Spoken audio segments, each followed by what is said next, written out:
Sama-sama kita akan buka dalam Yesaya 64 ayat yang ke-8, Yesaya 64 ayat yang ke-8.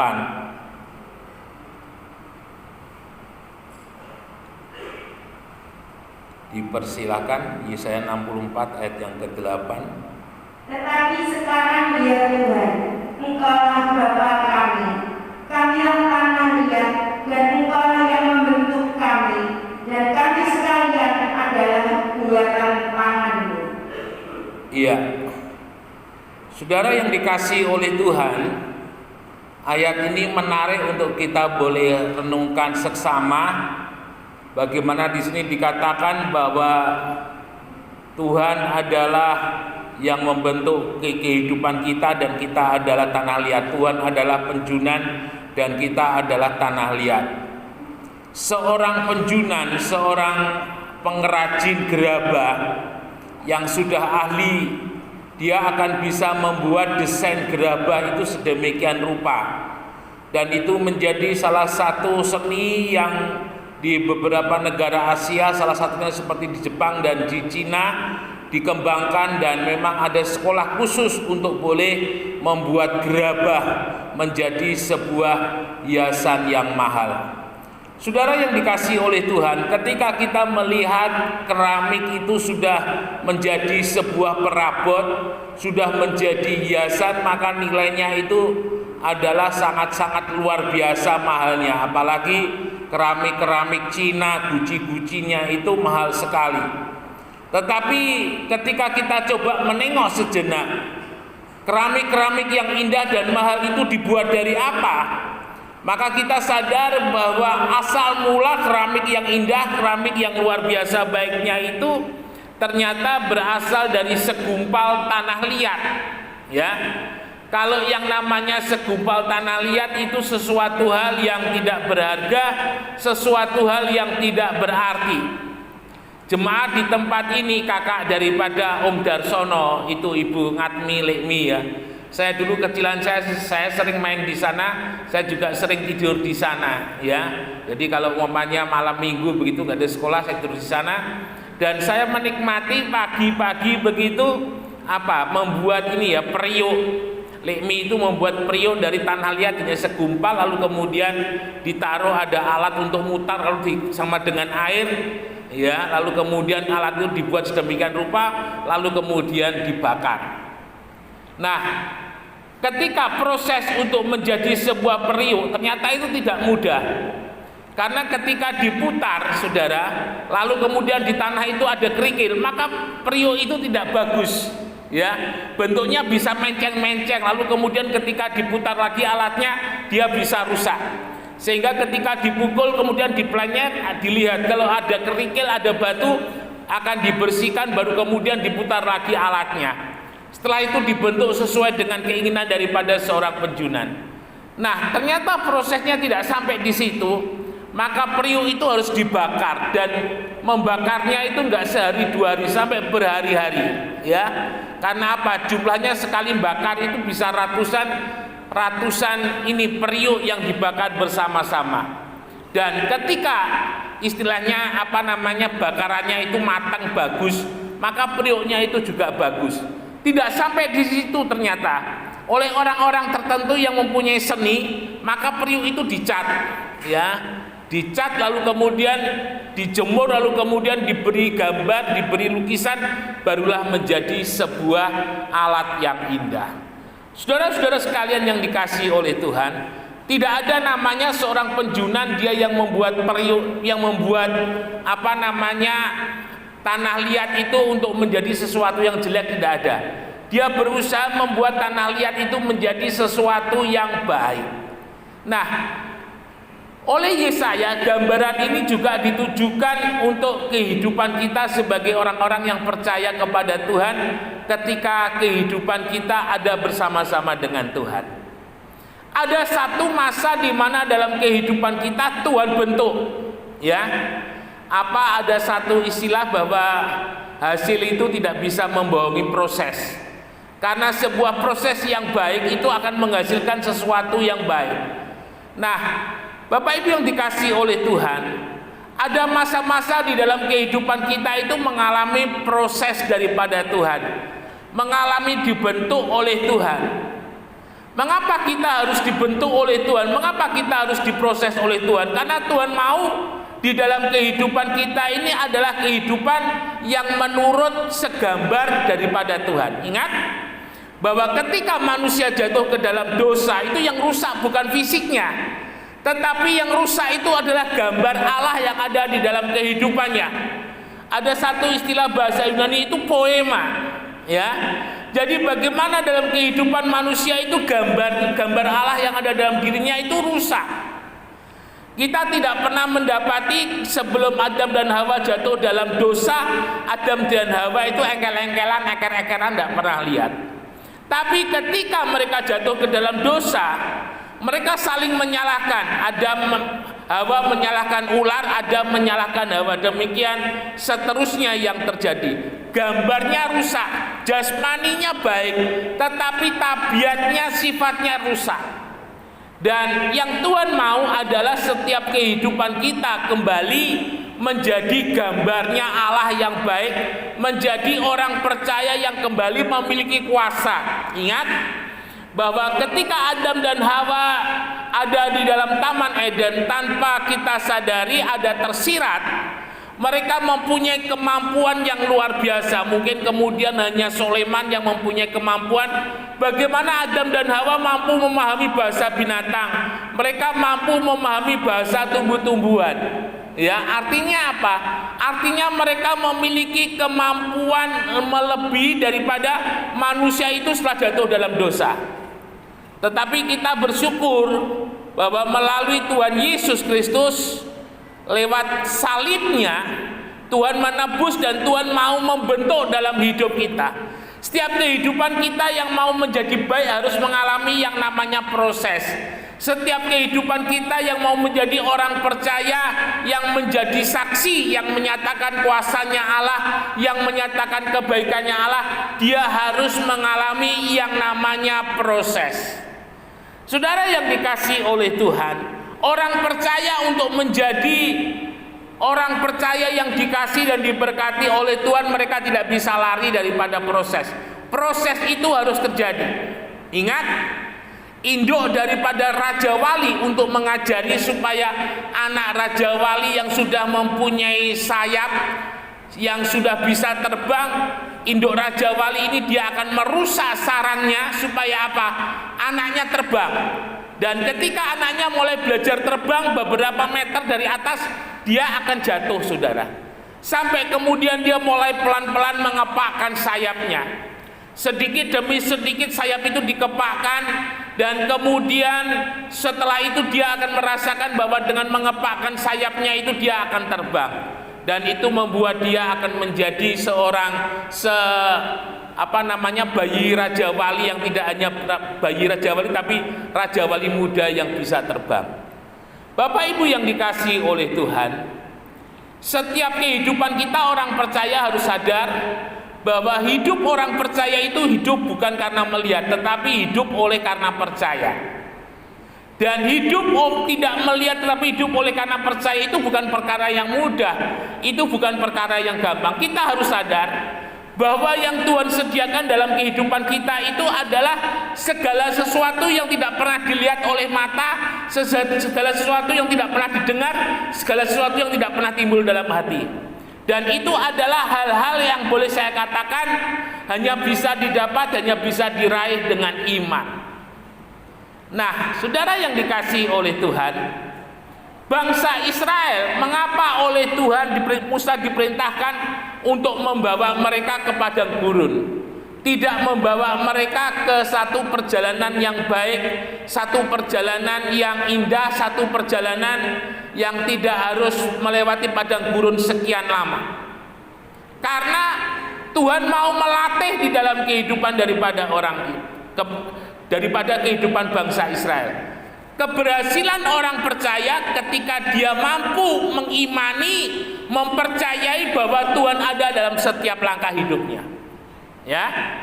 Keberhasilan orang percaya ketika dia mampu bahwa di dalam masalah persoalan yang dihadapinya itu masih lebih besar Tuhan daripada masalah dan persoalan yang dihadapinya. Dan itu membutuhkan proses. Thomas saja muridnya Tuhan yang setiap hari selama 3 tahun 365 kurang lebih 1000 hari boleh dikatakan dibulatkan begitu kira-kira, dia tidak mampu ketika Yesus sudah bangkit dan ketika murid-murid yang lain mengatakan Tuhan sudah bangkit, kami sudah melihat. Thomas dulu katakan, aku tidak percaya sebelum aku mencocokkan jari tanganku ke bekas luka daripada Tuhan. Bapak Ibu yang dikasihi oleh Tuhan, mengapa hal ini begitu penting untuk kita sadari bersama-sama? Karena ada masa, ada waktu di mana dalam kehidupan kita mengalami sesuatu hal, mengalami masalah dan persoalan, semua pintu yang ada di dunia ini tertutup. Pintu sahabat tertutup, pintu saudara tertutup, pintu orang tua tertutup. Nah, ketika semuanya itu tertutup, Bapak Ibu Saudara, bukan berarti habis, bukan berarti tamat. Ya, beberapa waktu yang lalu bunuh diri menjadi sebuah tren bagi masyarakat Jepang. Tetapi hari-hari ini di Indonesia pun juga oleh karena hutang, oleh karena masalah persoalan yang ada beberapa kali kasus setahun itu entah terjadi lebih daripada 5 sampai 6 kali. Mengapa? Karena mereka tidak bisa menemukan jalan. Ketika semuanya itu tertutup, dia tidak menemukan jalan untuk menyelesaikan masalahnya. Nah, disinilah hebatnya orang percaya ketika dia mempunyai iman kepada Tuhan. Karena ketika kanan kiri muka belakang tidak ada jalan, di atas itu selalu ada jalan. Di atas itu selalu ada pertolongan. Bangsa Israel ketika oleh Tuhan melalui Musa dipimpin di padang gurun, kalau saudara perhatikan, sebenarnya yang Tuhan mau latih dalam kehidupan bangsa Israel itu iman. Ya, karena rupanya untuk menerima tanah perjanjian itu dibutuhkan sebuah iman yang spesial, sebuah iman yang kuat, sebuah iman yang besar, sebuah iman yang sungguh-sungguh kepada Tuhan. Dan kita lihat bagaimana Tuhan bentuk imannya bangsa Israel ketika di padang gurun pertama-tama menghadapi Laut Teberau. Laut Teberau belum terseberangi, mereka melihat ke belakang ada tentara Mesir yang mengajar, tentara Firaun yang mengejar. Saudara bisa bayangkan, maju tidak bisa sementara dari belakang mereka ditekan. Tetapi apa yang terjadi? Bangsa Israel katakan, Musa, bawa kami kembali ke Mesir. Gak usah repot-repot bawa kami ke padang gurun, tapi bawa kami kembali ke Mesir. Mengapa demikian? Bangsa Israel hatinya, pengharapannya masih kepada Mesir, imannya untuk mereka bisa diberi makan masih kepada Mesir, imannya tidak kepada Tuhan yang telah melepaskan mereka. Dan ini perlu Tuhan latih terus menerus. Dan sampai akhirnya ketika Tuhan nyatakan kuasanya dengan membelah Laut Teberau, baru 3 hari kalau tidak salah saya dituliskan perjalanan, bekalnya habis.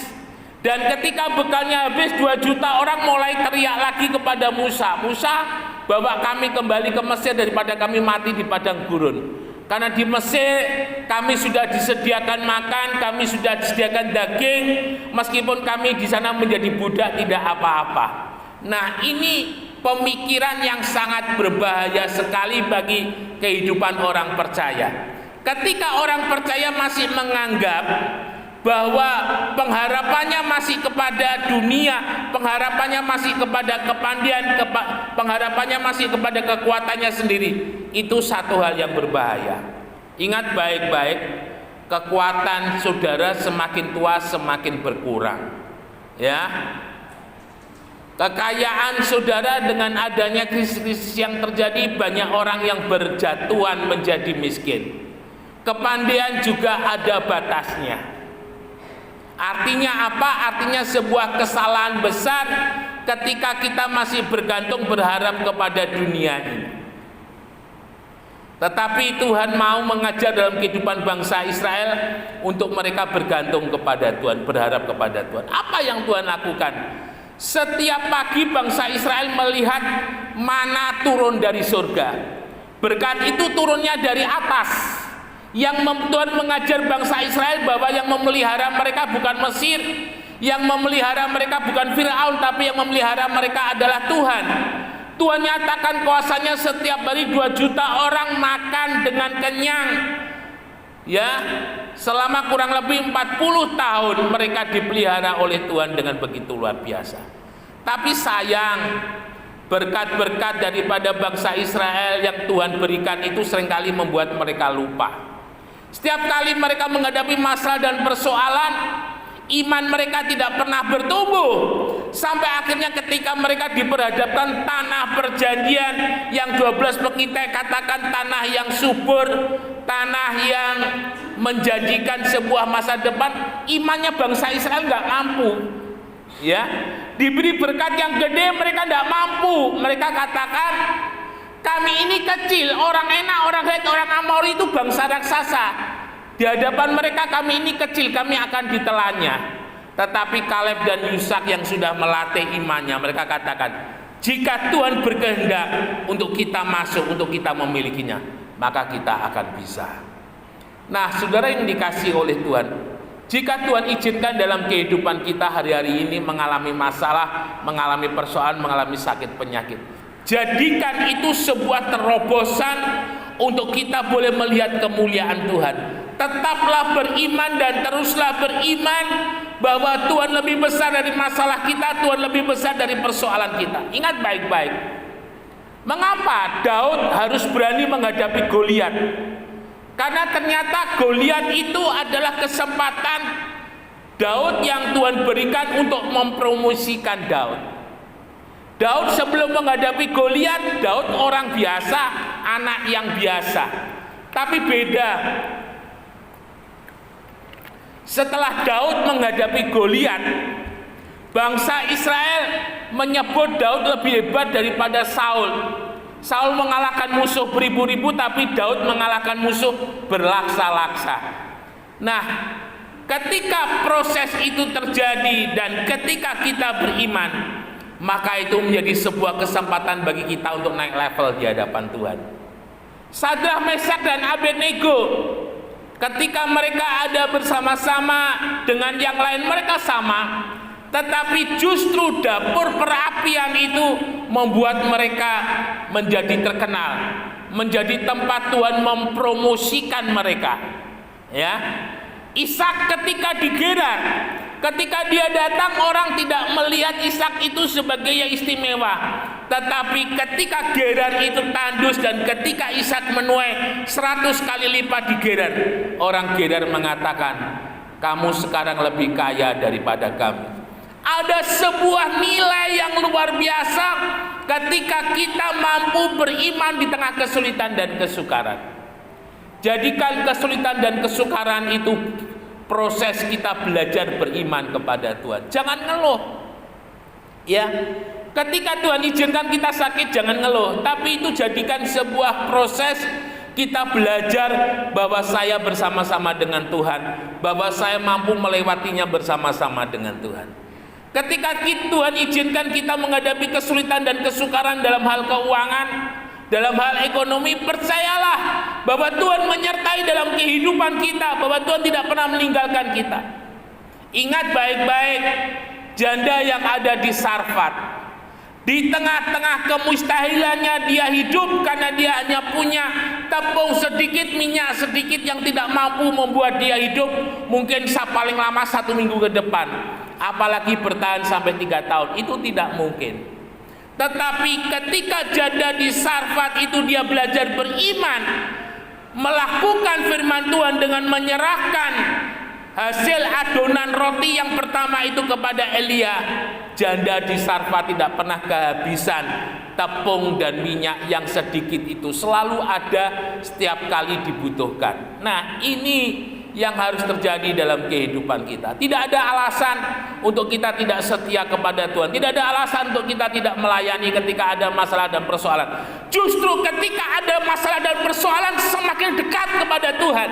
Karena dengan dekat kepada Tuhan, saudara akan kuat. Tapi ketika saudara jauh daripada Tuhan, tidak ada yang menguatkan saudara.